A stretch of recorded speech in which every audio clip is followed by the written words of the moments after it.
This message comes from Sony Pictures Classics with Eleanor the Great. June Squibb shines in Scarlett Johansson's directorial debut, a moving, funny, and unexpected tale about truth, loss, and second chances. Eleanor the Great, now playing only in theaters.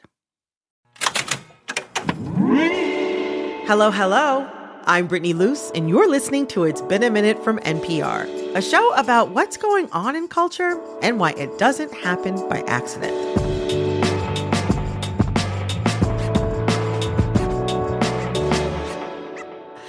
Okay, so this is my top number one question. Do you think we are living in the end times? Yes or no? Well, okay, yeah. So yeah, I'm gonna say yes because we're all gonna die. So it's always the end times for us. Oh, okay, that's true. Whoever's living now, it is the end times. Whoever's living now, we're gonna reach the end. So there we go. I like that. That's philosophical. I like that. What about you, Joshua? What do you think? I'm gonna be philosophical from the opposite end, and I'm gonna say no. Because whatever happens to us, the earth is still going to be here. That's fair. You know? So the world's not ending. Yes. Hello? Is anyone out there? If you can hear me, I am sorry to report you may have been left behind. But you're not alone. Culture writer and critic Joshua Rivera and Bob Smetana, national writer for Religion News Service, are here with me. Glad to be here. Yeah, thanks for having us. Okay, so this week there were a lot of people talking about the end of the world. Specifically, they were talking about the Christian rapture. It's hard to say who believed this was going to happen and who was joking, but the rapture blew up on TikTok. You guys already know, I truly believe with all my heart we will be raptured during Feast of Trumpets this year. You know, it's like I'm ready to go, but I have a longing for the people that are going to be left behind. I just want to encourage anyone who does believe in the rapture and you believe that it's going to happen soon to just be more bold about your faith. I know I was watching those videos, but when did each of you first become aware that the rapture was trending this week? I saw someone talked about it on Twitter. I think one of my colleagues said, look, it's the rapture. And all I could think is that there was this book when I was in college called 88 Reasons Why the Rapture Will Be in 88. I'm thinking, here we go again. I found out secondhand through Twitter, and then I looked and I was like, oh yeah, that sure is happening again, you know. Okay, so you both had the reaction of like, okay, we've been here before. This was not new to either of you. But in case any of this is new to any of you listening, here's why the Christian rapture was trending this week. The South African evangelical pastor Joshua Mokela posted a YouTube video 3 months ago.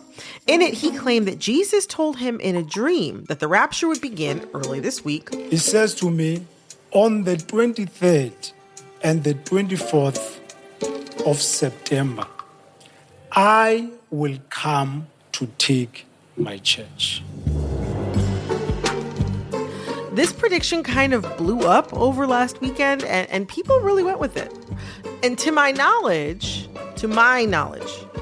no rapture came. I will be the first to admit I was 100% completely wrong. 100% completely wrong about the rapture. I hope that you accept my apology in love. Now, I'm not trying to say any variation of I told you so to the people who believed it was coming. What I want to understand, though, is how this fits into a larger history of rapture prediction, what it means for many Christians, and why some seem excited for it to happen. Plus, why this strain of doomerism trickles out into larger non-Christian culture. Okay, so first of all, what do people think the rapture would actually look like? I know not everyone has the same interpretation. Yeah, it's a very hard thing to sort of, wrap in a nutshell. But the easiest way of putting it is just that, like, the true believers are going to disappear at some point, and the rest of us are going to be left behind. Like poof, into thin air. Yeah, into thin air. And the rest of us are going to be here for a bad time. Wait. When you say a bad time, could you be a little more specific about what you mean when you say the rest of us are going to be left behind for a bad time? Yeah, and it's called the Great Tribulation, right? Bob, I see you nodding. Please jump in. Yeah. So there's a couple things. So first of all, in the Christian faith, there's this real tension. So Jesus dies, is resurrected, then he ascends and disappears with a promise to come back. Right. And then there's been this long delay. So there's all been this tension of like, when is Jesus coming back? And the second tension is no one's supposed to know when it's going to happen, but they're supposed to see the signs of the times. That's what they say. They say no man will know the day or the hour. But you're supposed to pay attention. So this is a long history of tension. So there's what's called the second advent, second coming. But that has different parts. That has this rapture, this based on a biblical verse where people are taken out in the air, they disappear. There's this tribulation, which is kind of wars and death and destruction and the whole nine yards, which you don't want to be around for. Sure. There's what's called the millennial kingdom, which is 1,000 years of Jesus reigning. So some people say that happens before the rapture. Some people say it happens after. Then you have a final battle between Jesus and the devil, and then you have a new heaven, new earth. Different groups have different parts, but there's this long history of saying Jesus is going to come back, everything's going to get better, and we're going to disagree about how we would know that's happening and why it's happening. Okay. So the other thing I want to make sure that we mention here is that, like, not all sects of Christianity and not all Christians are rapture focused. I mean, I grew up Christian. I went to church at least once a week, every week. And the rapture never came up. Like, my parents didn't talk to me about it. That word wasn't used or thrown around or anything like that. I learned about the rapture from the Left Behind YA book series. I say all this to say, like, I grew up Christian and the rapture was just not in the picture. But it's a huge aspect of Christianity for other people. Who is really invested in the rapture and why? So that's a good question. So to be clear, almost all the Christian groups believe in a second coming, right? It's part of the Apostles' Creed. You have second coming. Yeah, like Jesus is coming back. But the rapture is a particular thing. It really started in the 1800s, where this guy named John Nelson Darby had this whole plan called apocalyptic futures. Like, he's got charts and the whole nine yards. And so that became real popular. Dwight L. Moody, who's a famous preacher, took this up. And so that word rapture became part of the vocabulary. And this really took off when Israel comes back. Because no one thought, none of the Christian groups thought that Israel was going to be around anymore. Because there's some of the end time stuff happens in Israel and the narrative. So Israel hadn't been a state up until that point. And so then it's a state in the 1940s, and that changes things for Christians who believe in the rapture. That changes the clock. So there are groups like the Seventh-day Adventists who have always thought that there's going to be a second covenant. But this kind of, it got put on steroids after Israel comes back. Because all of a sudden, what's going to happen? Right. Part of this is it's just a great story, right? People disappearing. And it's also a way to make sense of the future. If you think life is bad and there's a plan and God's going to make it better, then you feel great about it, right? And nobody wants to be left behind. They don't want you left behind. And they want you to feel better about it. There's three things. One, it's an escape from trouble. So that's exciting. Two, it's meaning that, the world makes sense. And then three, it's just a great big puzzle. Like, when is this going to happen? But also, I do think that when we talk about this stuff at a high level, we tend to focus on, like, the institutions and powers. And what this offers to people is hope for those, like, far removed from those, like, centers of power, right? I went to a church full of immigrants, people who struggle with poverty. And it is sort of like a reassurance that to a people who know that the world is stacked against them. And all that hostility is going to have an end. You are going to be rewarded for your perseverance. And you might even get to not die, which is kind of like the ultimate win, right? Oh, you mean like bypass death, essentially? Yeah, bypass death, essentially. Because, like, if we are in the end times, and if it is going to happen soon, then maybe there is a chance that you'll get to live to see this amazing thing and miss out on the one thing that everybody's scared of. Oh, wow. That's really appealing. I mean, I think when many people think about a good death, they think about being old and dying happily in their sleep. And, when you think about it, the rapture, being pulled up to heaven in an instant, that's about as close to a good death as you can get. I mean, you're completely, like you said, you're bypassing the fear, the pain, all of the questioning. I could definitely see how that would be appealing, especially if you are a part of a group of people that may not have the privilege or means or ability to live out the end of one's life the way that you might want to. Yeah. Coming up, I think there's also a feeling like something's got to change because things are bad. Think about climate change, right? Doom is coming unless you change. Stick around.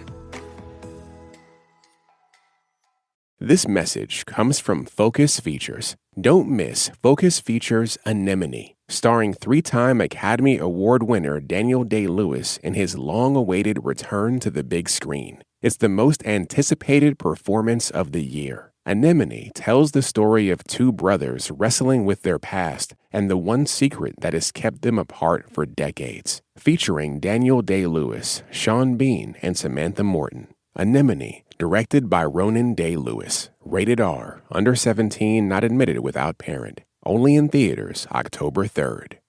Support for this podcast and the following message come from Betterment. Don't just imagine a better future. Start investing in one with Betterment. Betterment helps people and small businesses put their money to work by automating to make saving simpler, optimizing to make investing smarter, and building innovative technology backed by financial experts. So be invested in yourself. Be invested in your business. Be invested in better with Betterment at Betterment.com. Investing involves risk. Performance not guaranteed. This message comes from NPR sponsor FX, presenting The Lowdown, starring Ethan Hawke, introducing you to Lee Rabon, a quirky journalist / rare bookstore owner / unofficial truth seeker who is always on the tail of his latest conspiracy. This time, his most recent expose puts him head-to-head with a powerful family that rules Tulsa, meaning only one thing: he must be on to something big. FX's The Lowdown, all new Tuesdays on FX. Stream on Hulu.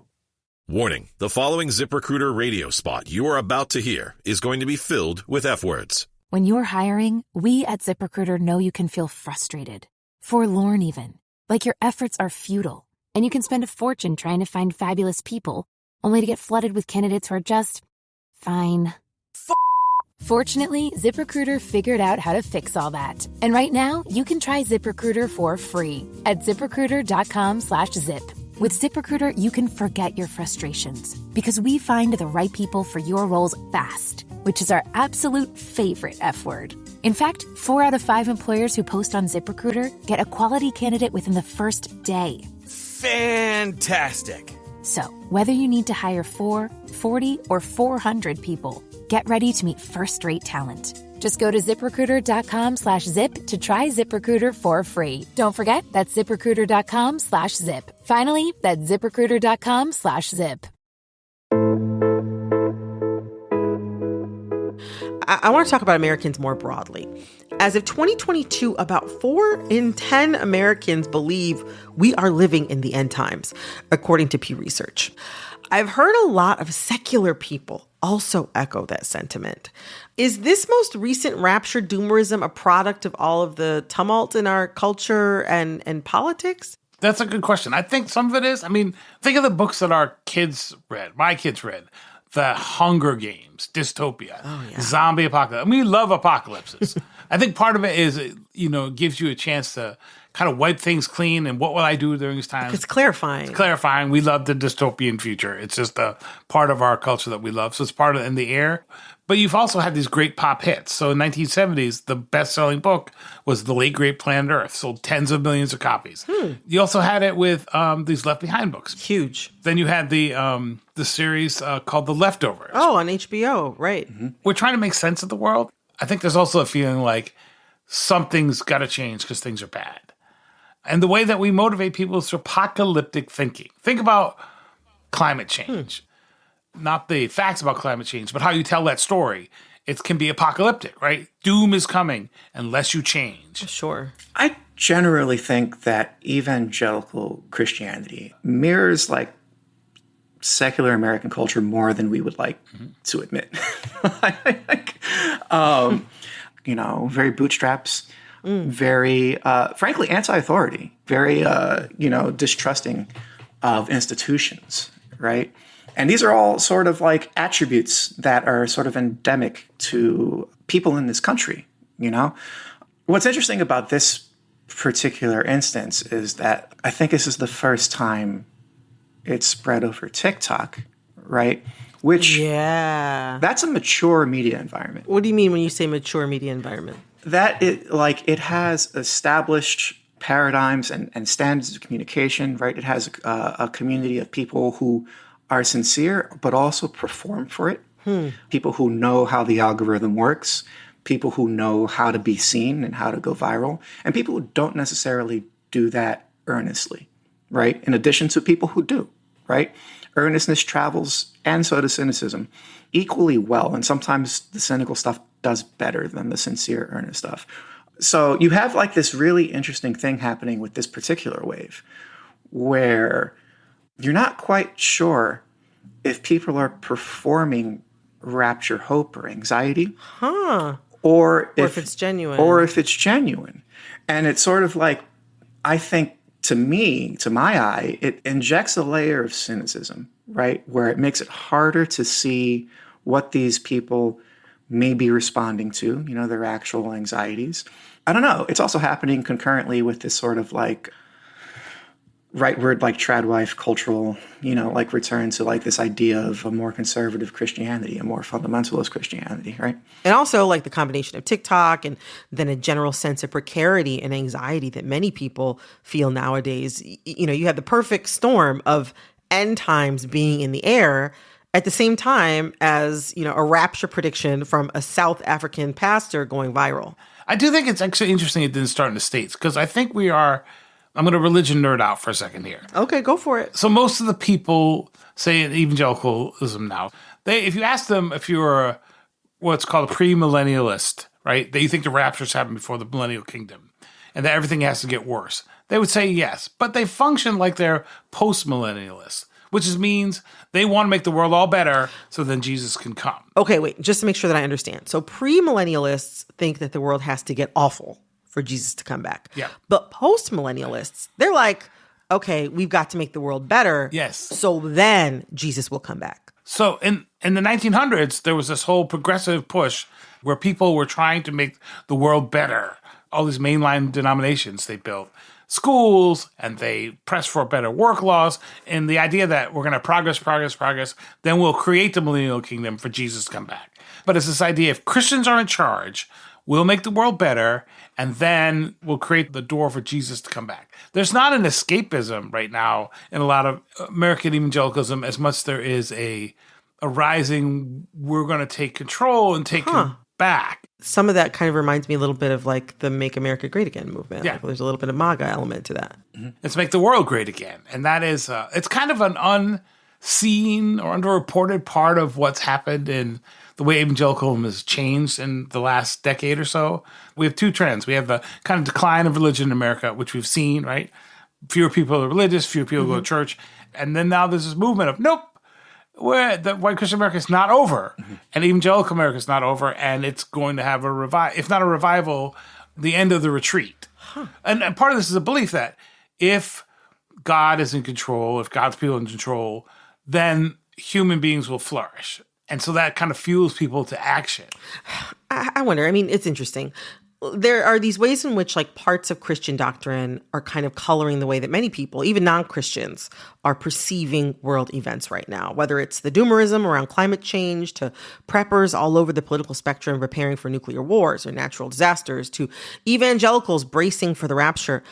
What does it mean that so many people believe the end is near? So the society we live in, the world we live in, is enormously interconnected. I think we're all aware of how much we depend on other people, from what we eat to having the power on. Like, we are all interdependent. And if we weren't independent, we can't survive. So I think we're aware of how much we depend on and trust other people. And I think we sometimes are starting to say, wait, can I trust other people? If we can't trust each other, the trust that makes human civilization possible declines. Mm-hmm. If you can't trust other people, that makes it much harder, because you can't doom prep your way out of living in a modern civilization. There's the fantasies about that. Yeah. That's why all the apocalyptic stuff is real popular, but you can't doom your way out of this. You have to rely on other people. And I think this is a way of expressing the anxieties that we all feel of like, wait, what if I can't make it? What would I do? And I have this stuff in my gut I can't maybe say out loud. I tell you what, I mean, it's been a real week. I tell you what, it has really been a real week.